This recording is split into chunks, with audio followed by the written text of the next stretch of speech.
Well, I mentioned earlier, it's shaping up to be an exciting day here in the ag commodity trade. We had a rally right from the get-go here in the grains. Things have cooled off a little bit from the early open. So let's see what's going on right now with our quotes provided by Bar Chart. Okay, let's go to the corn.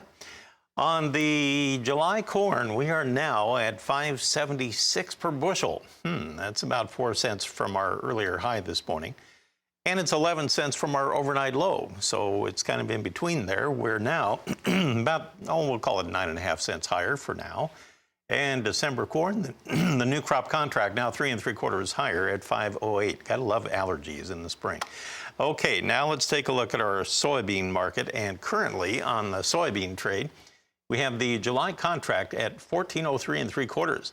Wow, it just zapped right over that $14 benchmark this morning, and we're 19 cents higher right now off of our earlier high by about a nickel. And November soybeans, a new crop month, are trading at 12.64 3/4. That's up 13 3/4 cents now. So a big rally taking place here in the soybeans. The nearby May is 22 higher there in soybeans. Now, the wheat market went surging ahead in the early going, and we had July wheat getting as high as 658.5. Now we're at 649 3/4. So we've eased off of that by 9 cents already, and now we're 16.5 cents higher. Kansas City, likewise, has done the same thing. It went rocketing higher early on, and then came back quite a bit. July had been as high as 616 in Kansas City. Now we're at 609.5. And it's still 16 3/4 higher, now 17 1/4 higher. Big gains there. Minneapolis wheat, we have July currently trading 12 3/4 higher at 668 3/4, and that's already about 7 cents off of our early morning high. We are joined by Brian Hoops of Midwest Market Solutions in Springfield, Missouri. I'm sure that's getting a lot of attention with those forecasts talking about how chilly it could be in the plains and the Midwest next week. Yeah, good morning, Marlon. That's exactly what the fundamental reason is to push these markets higher. We're putting some premium into the new crop corn, soybean contracts, the wheat contracts as well, all due to weather.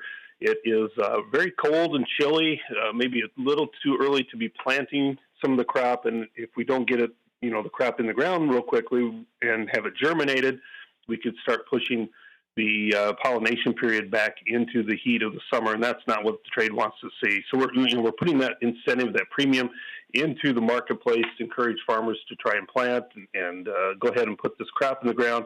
We had such a big surge right after the opening bell. It just almost feels like there's going to be a story coming out that some fund or someone had a lot of shorts they had to cover, and they kind of covered all of them right on the opening, because we are fading off of those highs by several cents now. Interesting. Now, is most of the volume in the corn now in July, or what do you think?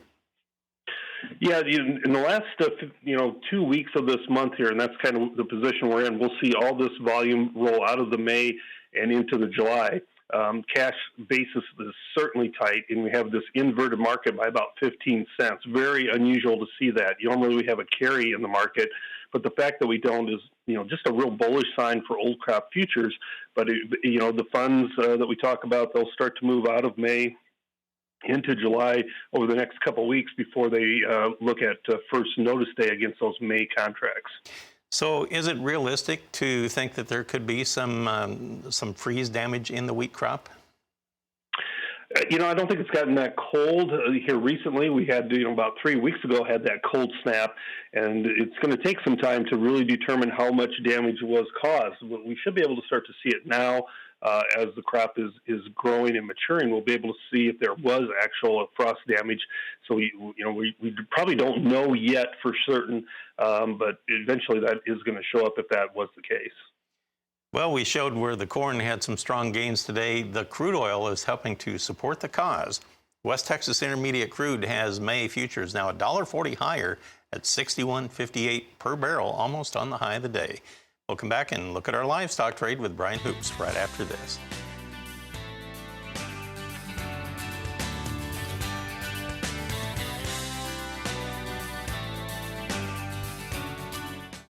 We are back with Brian Hoops of Midwest Market Solutions. Let's talk a little livestock market action, shall we?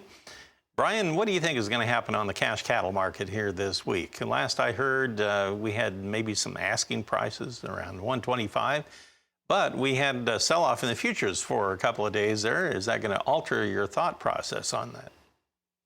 I don't think so. I think these asking prices are going to be very firm at that 125 area.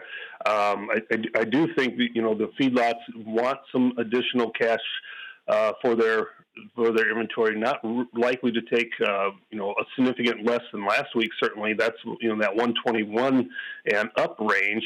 The futures now are holding just a little bit of a premium, a little bit of a basis, and we have not seen any deliveries in the last several days.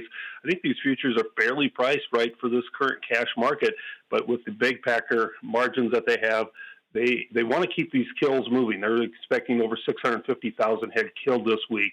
That's a pretty strong number. They're going to have to come after the cattle, I think, to keep that type of chain speeds moving, which should result in some higher cash money this week.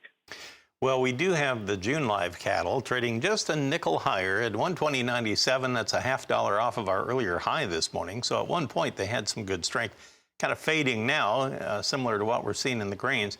August is down a dime at 120.80 per hundredweight.